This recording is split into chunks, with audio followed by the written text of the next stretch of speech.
What's up, guys? Eli here, back for a new stuff video. It's going to be all movies today.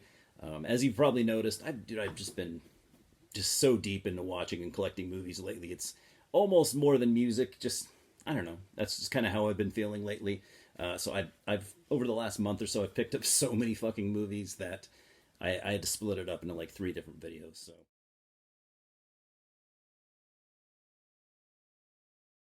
I've been trying to collect the A24 films lately. I have most of them. I got some Troma stuff, some Blue Underground, some Synapse, and the mighty Full Moon. I got a couple Full Moon features here.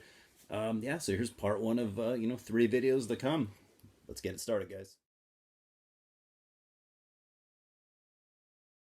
So we are going to start with the Full Moon feature stuff that I got. Most importantly, I got this really awesome. I had a DVD already that had all 3 of these movies on it, but I like this better. Trancers Volume 1. This is a 3-movie set with individual DVDs for the first 3 Trancers movies.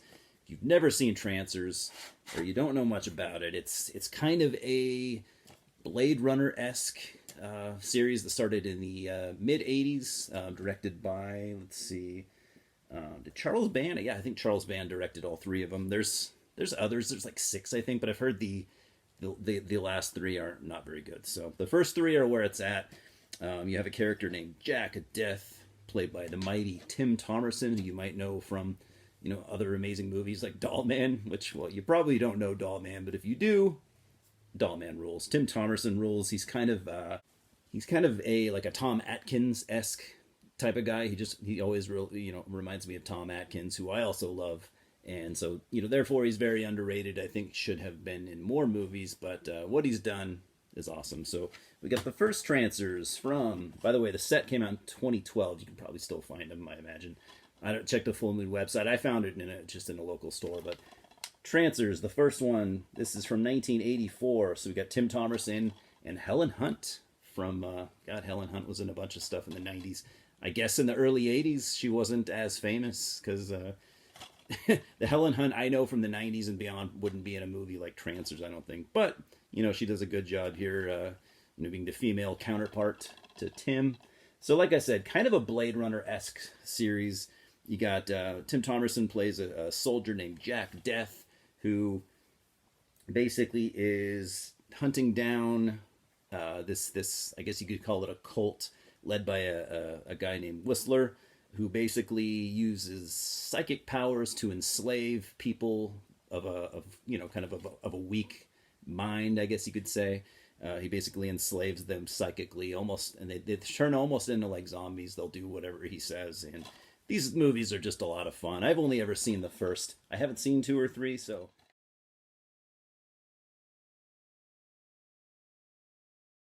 Then from 1991, we have number 2. I've heard this one is actually also pretty good. A decent sequel to the first one. Maybe not as well loved, but the fans seem to think it's a decent follow-up from what I've read over the years.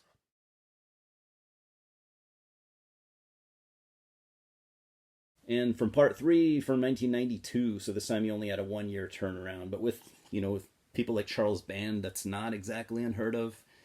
Yeah, I like Charles Band. I mean, he's quite the character. I don't agree with everything that he's done, but I mean, he brought us Full Moon, and I'm just a diehard fan of Full Moon. So, yeah, number 3. Has anyone seen Trancers 3, or have you seen any of the Trancers movies? I do hear that these are definitely cult classics, especially the first one. I just don't know a whole lot about the rest.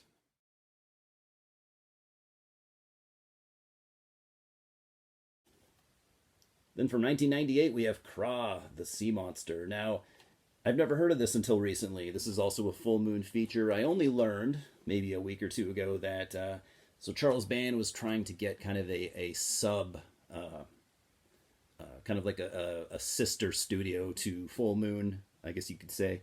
And he wanted to do just kind of like, he wanted to create his own universe of like kind of like kaiju monsters. There's at least 2 of these monster movies. There may be more. I just don't know about them. I'm only learning about this, recently. I think it was a really cool idea. From what I've heard, the fans seem to take to these okay. They seem to be, they're fairly well loved by the Full Moon fans.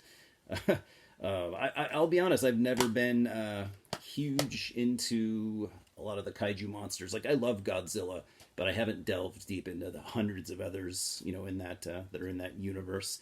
So I think it would have been really cool, had this been more successful. So I need to track down the rest. I haven't even watched this yet. It's rated PG. I thought it was kind of funny, and it's only 69 minutes. But like I said, I mean, the fans seem to think it's decent. I think the monster looks, yeah, he looks corny, but I think he looks cool. I'm assuming this was intentionally done. I mean, he looks straight out of the '60s, so like a '60s monster movie, and I dig that.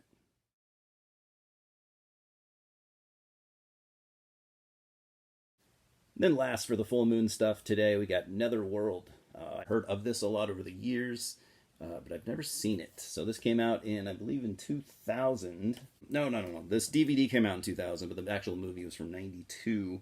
Directed by David Schmoller, who you might know from directing movies like, well, he directed the first Puppet Master movie, so he's no stranger to the Full Moon crew. And he also directed Tourist Trap. You see right there. So he does. He's done some cool stuff, and just for that reason, I'm actually really, really, really excited to watch this. Another World. Has anyone seen this one? Is anyone out there a Full Moon fan like I am?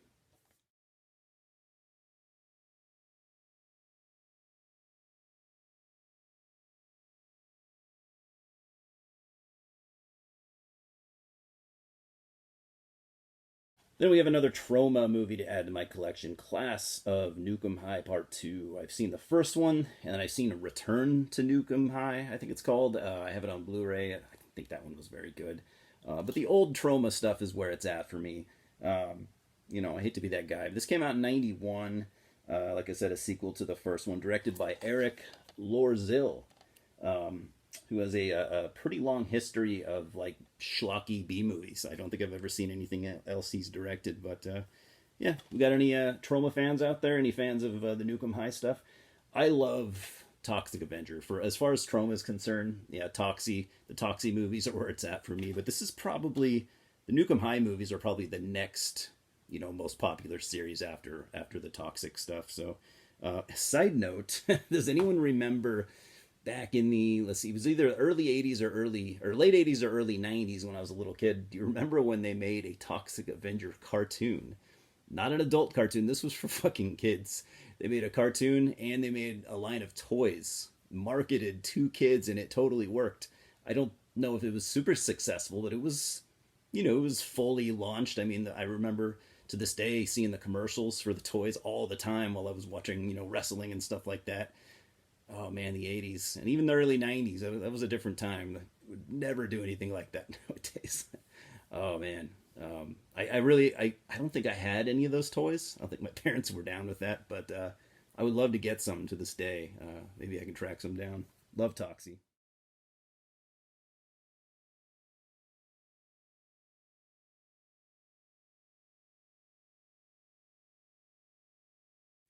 Next, we have four movies from A24. Now, I don't know if I need to say this, but there seems to be kind of a divide in the horror world. Basically, there's almost like there's two kinds of horror fans. There's fans of the A24 movies like me, and there's people that are not fans and consider the A24 fans to be pretentious and, constantly, sniffing their own farts and stuff. Uh, dude, I like all kinds of horror, but I love the A24 movies. Everything I've seen from that studio so far, I just dig. I mean, to varying levels, but I'm a fan. I'm honest. I'm trying to track down all the movies of that studio, or at least the horror stuff. And I have most of it, I think. So, in no order, we're going to go from this year. We got Pearl. You might have heard of this one. Directed by Ty West. Written by Ty West, and I believe Mia Goth helped write it, if I remember correctly. She is definitely, the main actor here, and she kills it. Now, I liked X pretty well. The one that came out before this. This is going to be at least a three-part series. I liked X a lot, and in fact, it's on my list to rewatch because I only watched it once. I think I like Pearl more. I don't know. I think strictly for Mia Goth's performance. I mean, she really shows in this movie, what she can do. There's one scene in particular, and if you've seen this movie, you know what I mean. But there's this scene where she just kind of rants. It's it's her scene basically, and she just rants for, God, I think like 2 or 3 straight minutes, and it's just it's so good. Like she shows, I mean, she shows her acting chops, and that's an important thing. So I have a lot of respect for Mia Goth now, and I think I could even say that I'm a fan at this point because I'd never seen, I never knew who she was before I saw X, and now I'm just like, I cannot wait to see what she does next. So yeah, what do you think about Pearl? Do you like it as much as X? Do you like it more? What do you think?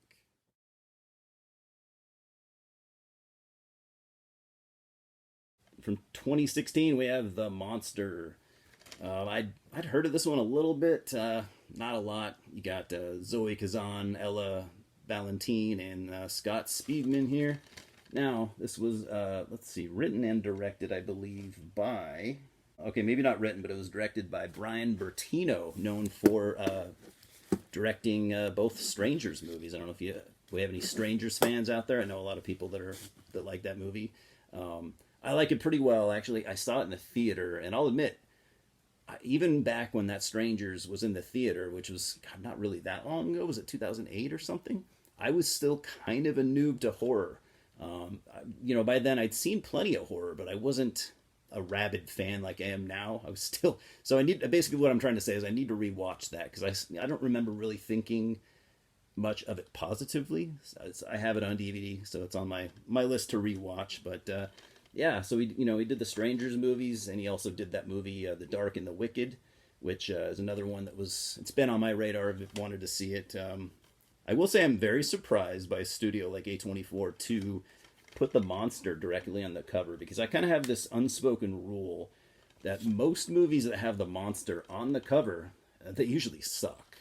And that just seems like such like an early 2000s crappy B movie move. So I'm surprised that A24 would do that and not keep it a little more mysterious, but they did, and I heard it's a decent movie, so I don't know. I'm stoked to watch it. You guys seen the monster? What do you think?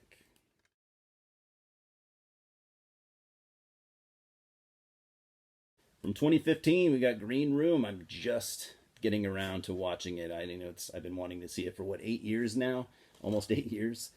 This is one of those movies where I have heard nothing but good things. I've never seen a negative review. I've never heard anyone say they didn't like it. So yeah, this is kind of already almost an instant cult classic. You got Anton Yelchin, Imogen Poots, and the mighty Patrick Stewart. If you don't know anything about this is about a punk band who's on tour. They're playing some town. I presume they've never been there before, and they're playing a venue they knew nothing about, but it turns out to be like a skinhead bar. They witness a murder, and then it's basically at that point it's the band trying to fend off all the skinheads. And I've heard it's tense. I've heard it's brutal. People seem to really, really love this movie. I love Patrick Stewart, so I'll watch him do anything.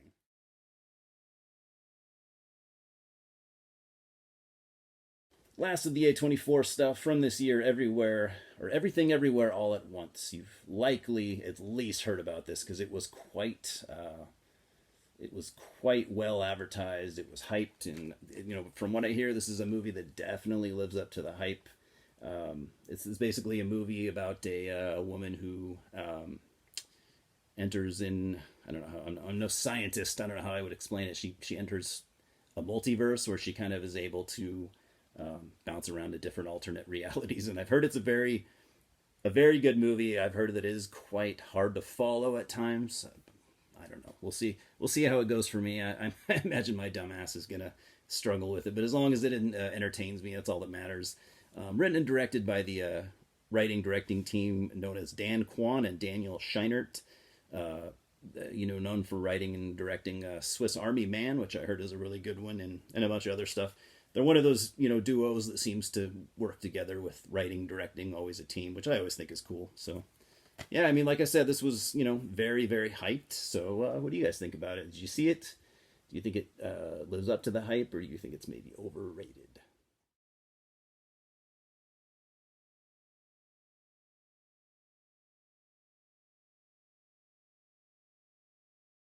Got a couple left from the Mighty Blue Underground, another one of my favorite kind of boutique studios. Delirium. This is an Italian movie from 1972, also known as Delirio Caldo, written and directed by Renato Polselli, known for Mania and then a bunch of other Italian films, in his home country. So I think I've heard of this briefly before. This is just a kind of a random blind buy. It's kind of one of those, from what I read and from what I've heard, it's kind of one of those like almost softcore porn exploitation type movies, which is, they can be fun. I mean, geez, 1972. Yeah, anyone see Delirium? I'm admittedly, to this day, I'm still kind of a noob to Italian cinema. I mean, I have a handful of Italian films, from the 70s and 80s in my collection, but it's still something I'm very much delving into. It's definitely an interesting era for films, and it's definitely an important one. So.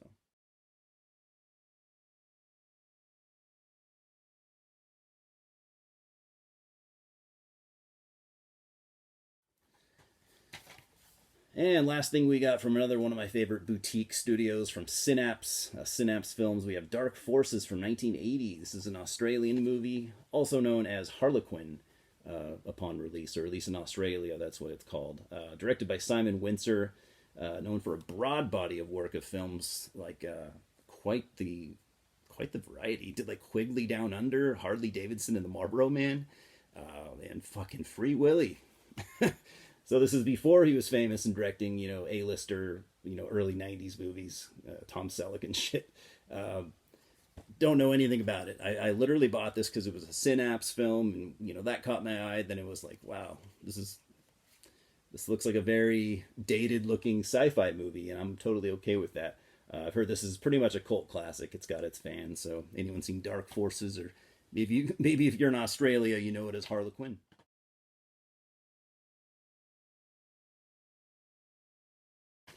Anyways, guys, that was fun. That was a nice stack of DVDs that I'm enjoying, and I haven't watched them all, clearly. And as I say every time I do one of these, I know these are highly unpopular, but so for those few of you that watch these and talk to me about these movies, I really appreciate that, because yeah, I'm just so into movies lately. I mean, I have been since I was a small child, but I think music kind of took over for me for a lot of years. But now, yeah, I'm very much into, I'm watching a movie almost every day, and I'm super into collecting this stuff. So I'm almost buying more movies lately than music. Actually, I am. My music, or my movie buying, has exceeded my music buying, and I would like them to level out. If anything, I need to bring it down a little bit, because I got other bills to pay and stuff. So, anyways, guys, talk to me about these. What do you think about some of the hyped movies like Pearl and Everything Everywhere All at Once? The cult classic Green Room. Is it a cult classic to you, or is it overrated? Are any of these overrated? Just let me know how you feel. And I appreciate it, as always. We will talk soon. Louis says hello. Cheers, guys.